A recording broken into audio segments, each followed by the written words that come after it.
Hello everyone. This is a requested video. Story of my life. Always a bridesmaid, am I right? Terrible joke. The life and times of Ali. This was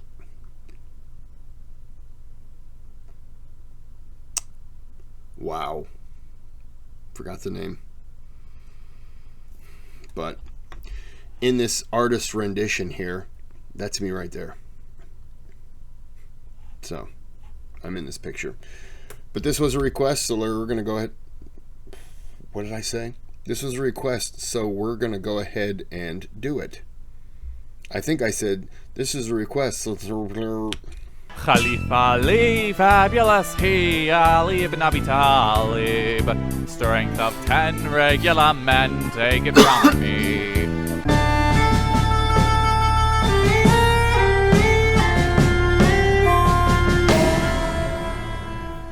I love the smell of flame wars in the morning. Merry January, everybody. Now gather round as I tell you about the rise of Islam. Long, long ago, in the year 632, Arabia was unified and everyone was into this hip new religion. And then their prophet died. Alright, no need for alarm, just follow standard Salic protocol, look to his oldest son, none of them made it into adulthood. Right, said the Medinans, we'll just do our own thing. One of Muhammad's close companions, and also father-in-law Abu Bakr, heard about this and stormed into Medina like, oh no you don't, I didn't spend 8 years fighting just so you can break up Arabia. Un roi, une loi, une foi. Hey, that has a nice ring to it. I vote Abu Bakr gets to be in charge of Arabia. Oh no, I didn't mean. All in favor? Aye. And so Abu Bakr became in charge of Arabia. Except by trying to do this to the Muslim world, he ended up doing this.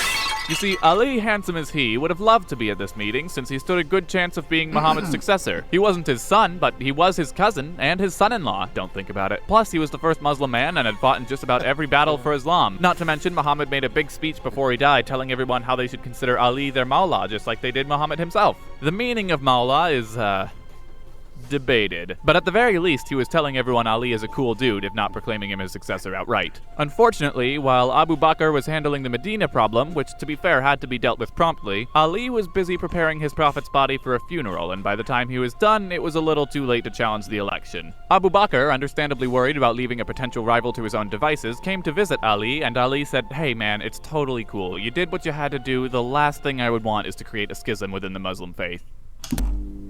Granted, there were various amounts of coercion involved, depending on the source, but the incredible thing about the whole situation is that Abu Bakr let him go, and Ali didn't try anything devious to take power. He just kept compiling the Quran, which, like, who does that? Abu Bakr had a pretty quick reign, declared there was only one correct version of Islam, and apostasy was equivalent to treason in order to prevent tribes from leaving the caliphate, which would never come back to bite the Middle East. And then he declared his successor would be some guy named Umar. And Ali said, that's fine, I'm not going to cause any strife. Best of luck to you. He ended up becoming a close advisor of Umar, and once he was close enough to the caliph, he continued doing his job without duplicity. And things continued going smoothly. Umar conquered the entire Sassanid Empire by expanding the concept of jihad and making it okay to war against the non-Muslim world, which would never come back to bite the Middle East. But after doing all that conquering, he was surprisingly tolerant. It's almost like he was using religious doctrine to justify political and military interests. But what's this? Umar has been murdered by a random Sassanid slave. No conspiracy here. Umar doesn't have a successor picked out, but he did create a committee to handle it before he died. It comes down to two people. A wealthy merchant named Uthman, who had served under Muhammad but wasn't like his son-in-law or best friend or anything, and Ali. The committee tells Ali, look, the caliphate's yours, just follow the Quran, Muhammad's example, and keep in line with the precedents of all two caliphs. And Ali looks up at them and says, I will follow the ways of the Quran and the Prophet, but I am my own man, compelled by my own sense of dignity to... Okay, Uthman, it's all yours. That's it! I'm going to wait patiently until you all feel ready to recognize me. Well, Uthman's reign started out strong, lots of economic advancement, lots of construction, a new navy to pick on the Byzantines with, but then nepotism started to catch up with him. A delegation of Egyptians come knocking at his door saying they want a new governor. Uthman says he'll deal with it, the Egyptians go home, until they intercept a messenger carrying a letter telling the governor to kill them all. Then they storm back and Uthman tells them, whoa, that is not mine. And it wasn't. It was written by his cousin, who was allied with the governor. But then someone shoots one of the delegation leaders. Uthman won't resign, and all Jahannam broke loose. Uthman's beaten to death, the crowd wants a new caliph, and Ali, patient as he, rises to the occasion, just in time to fight a civil war. Ali sets out to get back at Uthman's killers, but he wasn't sure exactly who they were and didn't want to go about killing people all willy-nilly. One of Muhammad's wives thought that's not good enough and raised an army to take matters into her own hands. Seeing someone else's army in his own territory, Ali brings his own army to meet with her, and when their forces converge, they have a nice chat and decide it's for the best not to go to war. But it's not all peaceful negotiations and anticlimaxes. The Egyptian I remember that part in the Muslim expansion video. delegation had infiltrated both their armies and started setting fire to each other's I remember a lot of this in the Muslim expansion video, but, you know, not every single thing of it.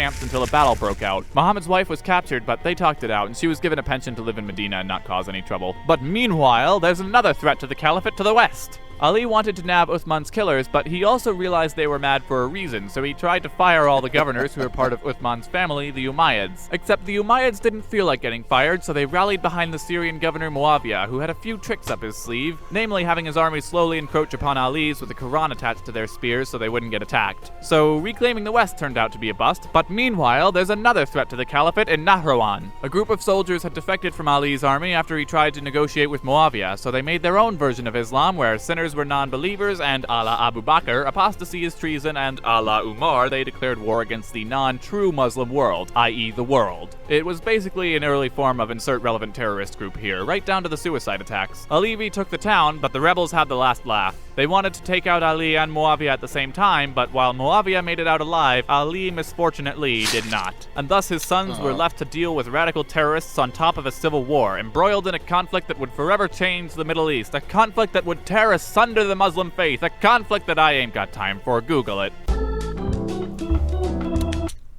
That was pretty good. That was very funny.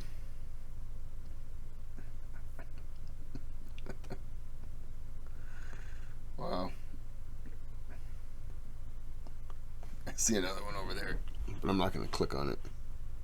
Well, I can't click on it. Can't click on it. Oh. All right. Well, I'm going to end this here. I've done 4 videos tonight. I'm calling it. That's it, folks. No more videos tonight. We're done.